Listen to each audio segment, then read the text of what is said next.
இங்கு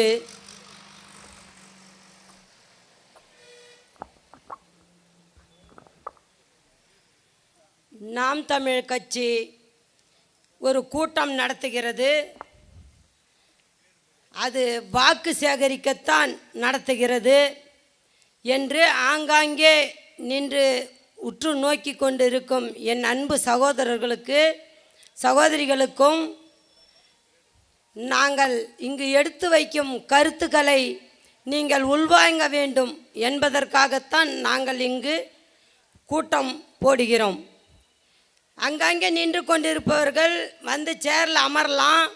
நாம் தமிழ் கட்சி பிள்ளைகள் மட்டும் அமர்வதற்காக போடல இந்த சேரு. அங்கங்கே நின்றுட்டு இருக்க வேண்டாம், வந்து அமருங்க தங்கச்சிங்க தம்பிங்கெல்லாம் அமருங்க. உங்கள்கிட்ட இன்றைக்கி நாங்கள் ஓட்டு போட சொல்லி கேட்கல, வந்து அமர்ந்து கேளுங்க. என்னெல்லாம் இந்த நாம் தமிழ் கட்சி வந்திருக்கிறவங்க பேச போகிறாங்க அப்படின்னு கொஞ்சம் நேரம் கவனமாக கேளுங்க. அப்போ தான் நடக்கிற பிரச்சனைகள் என்னெல்லாம் நம்ம ஏமாந்துருக்கோம், என்னெல்லாம் இந்த ஓட்டுக்காக வாக்குறுதி கொடுத்து நம்மளை ஏமாற்றிருக்காங்க உங்களுக்கு புரியும்.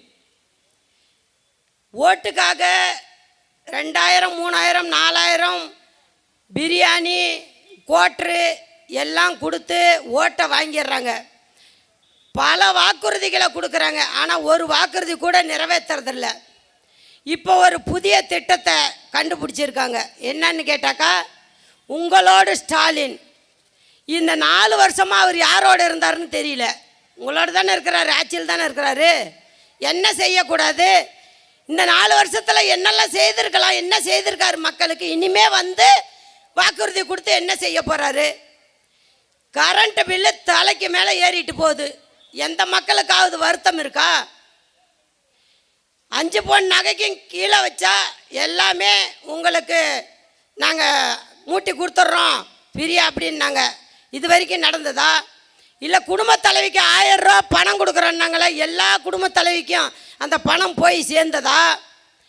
ஏற்கனவே அதிமுக பொங்கல் தீபாவளிக்கு வந்துச்சுன்னா ஏதாவது காசு கொடுத்துச்சு, அதை அதிகமாக கொடுக்க சொல்லி போராடினார் ஸ்டாலின்.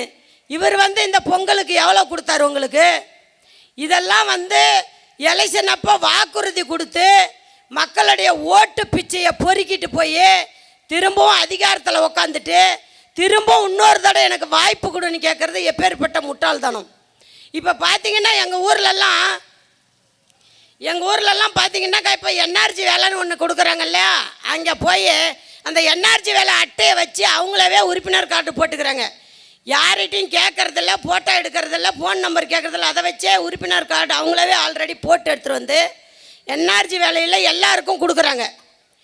கொடுத்துட்டு ஃபோனு வந்தால் குறை தீர்ப்பாராம், திருப்பி பேசக்கூடாதான், அவங்க பேசுகிறத மட்டும் கேட்டுக்கணுமா. இது என்ன குறை தீர்க்க போகிறாரு? 4 வருஷமாக தீர்க்காத குறை இப்போ என்ன தீர்க்க போகிறாரு? இப்போ வந்து ரொம்ப மக்கள் விழிப்புணர்வோடு இருந்தால் தான் இந்த தடவை எலெக்ஷன் 2026 வருது. போன தடவை எங்கள் அண்ணன் செந்தமிழ் சீமான் இந்த சட்டமன்ற தேர்தல் 2021 என்னத்தான் வேட்பாளராக நிறுத்தினார். நான் இந்த மக்களோட எல்லாம் ஓட்டு கேட்டு தான் போனேன், இங்கே பிரச்சாரம் பண்ணிட்டு தான் போனேன். என்ன உனக்கு பின் புலம் இருக்குது, அதாவது பணம் இருக்கா, எத்தனை கோடி சொத்து இருக்குது, நீ என்ன ஜாதி, இப்படியெல்லாம் பார்த்து செந்தமிழ் சீமான் அதாவது சீட்டு கொடுக்கல. மக்களுக்கு மத்தியில் தைரியமாக நின்று போராடக்கூட துணிச்சல் இருக்கா, அதை பார்த்து எங்கள் அண்ணன் செந்தமிழ் சீமான் சீட்டு கொடுக்குறாரு. நீங்கள் திமுகவுலையும் அதிமுகவுலையும் மாறி மாறி இது பேய், அது பிசாசு. இந்த 5 வருஷம் பேய்க்கு போடுறது, ஐயோ அம்மா பேய் ஆட்டுறது தாங்க முடியல அப்படின்னு சொல்லி பிசாசுக்கு போடுறது, பிசாசு போடுறது தாங்க முடியலன்னு பேய்க்கு போடுறது. இதே போல் மாறி நீங்கள் உங்கள் வாக்குகளெல்லாம் போட்டு இன்றைக்கி திருடங்கையிலே சாவியை கொடுத்து உட்காந்துச்சிட்டு நீங்கள் என்னத்தை கண்டீங்க? ஒன்றுமில்லை. புதுசாக நம்ம அண்ணன் நம்மளுக்காக நிற்கிறாரு. இன்றைக்கி மாடுகளுக்காகவும் மலைக்காகவும் மண்ணுக்காகவும் இன்றைக்கி தண்ணிக்காகவும் எல்லாத்துக்கும் போராட வேண்டிய நிலைமை இருக்குது. இன்றைக்கி ஒவ்வொன்றுக்கும் போராடித்தான் பெற வேண்டிய நிலைமை இருக்குது. இதுக்கெல்லாம் மக்கள் மத்தியில் யாராவது நின்று குரல் கொடுக்குறாங்களா? யாராவது மக்களுக்கு இந்த பிரச்சனைகள்லாம் இதெல்லாம் நீங்கள் இழந்திருக்கிறீங்க, உங்களுக்கு இதெல்லாம் நான் மீட்டி தரேன், மழையை காண கொஞ்ச நாள் போனாக்கா இன்னும் மலை கடல் ஆறு எதுவுமே காணாத போயிடும் விலகுது. பிள்ளைங்களுக்கெல்லாம் புஸ்தகத்துலேயும் இதுலேயும் தான் காட்டணும் போல இருக்குது. இனிமேல் நேரில் ஆற்றையும் காட்ட முடியாது, மழையும் காட்ட முடியாது, அந்த சூழ்நிலை இருக்குது. இனிமேல் வந்து இவங்க 4 வருஷம் செய்யாத ஒன்றை இனிமேல் வந்து என்ன செய்ய போகிறாங்க? உங்களுக்கு ஒரு வாய்ப்பு, அண்ணன் செந்தமிழ் சீமான் விட்டா வேறு வழி இல்லை. ஒரு வாய்ப்பு கொடுங்க. உங்களோட மக்களோடு மக்களாக தான் கூட்டணி செந்தமிழ் சீமான், யாரோடும் கூட்டணி இல்லை.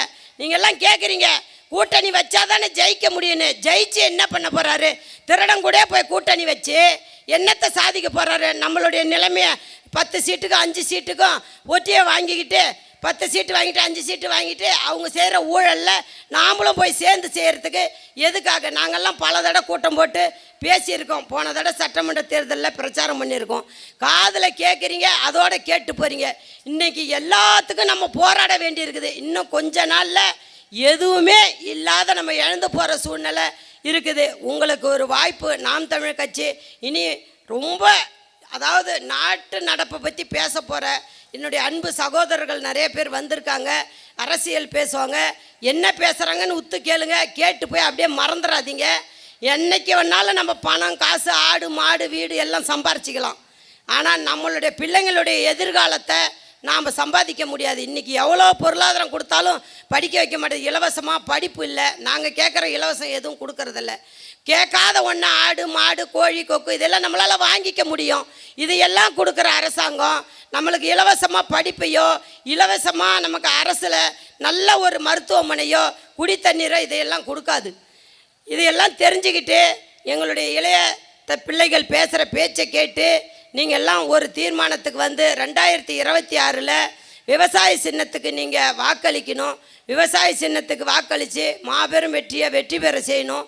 வாய்ப்பு கொடுத்ததுக்கு நன்றி கூறி வந்திருக்கிறவங்களுக்கு வழிவிட்டு, அவங்கெல்லாம் நிறைய பேச்சாளர்கள் 5 மணி நேரம் கூட பேசுவாங்க. அவங்களுக்கு டைம் கொடுத்து வாய்ப்பு கொடுத்ததுக்கு நன்றி கூறி விடைபெறுகிறேன். நாம் தமிழர். மாநில வீரத்தமிழர் முன்னணி ஒருங்கிணைப்பாளர்